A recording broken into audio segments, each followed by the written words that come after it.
Unit 3 लोगैरिथम्स page number 72 पर आपको यहाँ पर क्वेश्चन 10 गिवन है, सेलेक्ट द करेक्ट आंसर, और आपको यहाँ पर इनके करेक्ट आंसर्स बताने हैं। अब फर्स्ट वन है, in scientific notation 0.000573 is written as. यहाँ आपको 4 ऑप्शंस गिवन है और आपसे कहा गया है कि साइंटिफिक नोटेशन में इसको, ये ऑर्डिनरी नंबर गिवन है, इसको हम किस तरह से लिख सकते हैं। तो हम इसको यहाँ डिस्कस करते हैं। यहाँ पर देखें स्टूडेंट्स, यहाँ पर हमें ये लेफ़्ट साइड पर पॉइंट गिवन है और इसको हमने शिफ्ट करना है 1 नॉन ज़ीरो डिजिट के बाद। तो यहाँ से जब हम पॉइंट को हम 5 के बाद यहाँ लेकर आएंगे, 5 के बाद तो हमने कितने डिजिट्स क्रॉस किए, 1 2 3 4। तो हम इसको आंसर में लिखेंगे 5.73 multiply by 10 raised to power -4।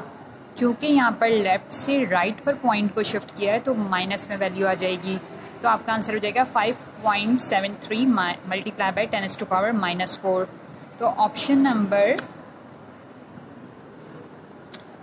Number C is the correct answer.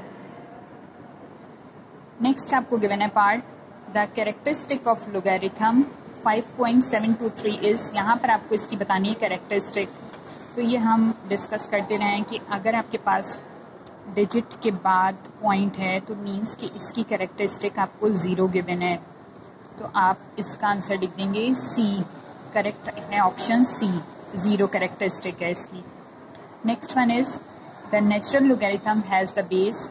यहाँ पर आपको नेचुरल लोगैरिथम की बात की है और नेचुरल लोगैरिथम में बेस क्या होती है, तो हम लिखते हैं बेस ई।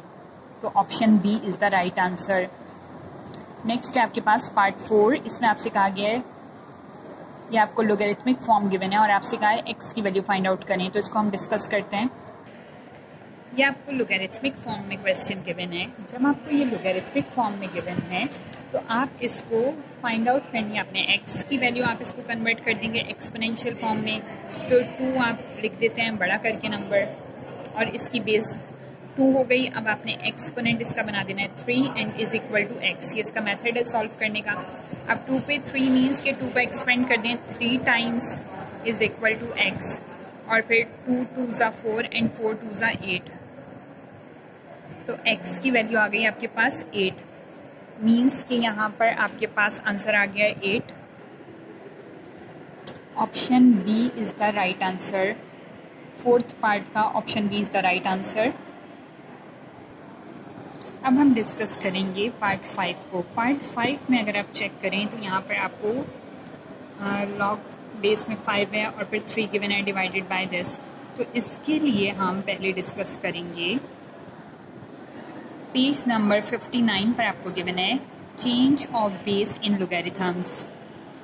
यहाँ पर आपको change of base rule for logarithm given है और आपको यहाँ देख रहे होंगे आप लिखा हुआ है लॉग, फिर बेस में a है और फिर n इज़ इक्वल टू, यहाँ पर भी लॉग b, यहाँ पर भी लॉग b, और नीचे a है और यहाँ पर n है। तो स्टूडेंट्स इसको लिखने का मेथड क्या है, आपने जब इसको सेम इसी टाइप का ये क्वेश्चन हमें गिवन है अभी, अगर हम चेक करें, अब आप देखें कि हमने ऊपर लिख दिया जो आपका स्टेटमेंट है और उसके अकॉर्डिंग आपको क्वेश्चन में यहाँ पर इस तरह से गिवन है। तो आप इसको, आपको फाइंड आउट करनी है ये वाली प्लेस। तो यहाँ पर आप क्या लिखोगे, आपने लिखा लॉग, फिर आपने उसके बाद, क्योंकि यहाँ पे लॉग 5 था तो देखिए यहाँ पे लॉग बी और लॉग बी दोनों कैंसिल हो गए, और आपने यहाँ पे जो नीचे यहाँ पे गिवन था ए, इसको स्मॉल कर दिया है। तो यहाँ पे गिवन है 2, तो आप इसको स्मॉल कर देंगे, 2 लिख दिया आपने। और यहाँ पर एन, आपको जो ऊपर आपको वैल्यू गिवन है एन, उसको आपने यहाँ पे बिग करके लिख दिया है। तो यहाँ पर आपको ऊपर गिवन है 3, तो आप यहाँ पे लिख दोगे 3। तो ये आपका आंसर हो जाएगा। अगर इस तरह का क्वेश्चन आए तो फिर आप इसे इस स्टेटमेंट के अकॉर्डिंग सॉल्व करोगे। तो अब आपको यहाँ पर ऑप्शन नंबर डी सेलेक्ट कर लेना है आपको।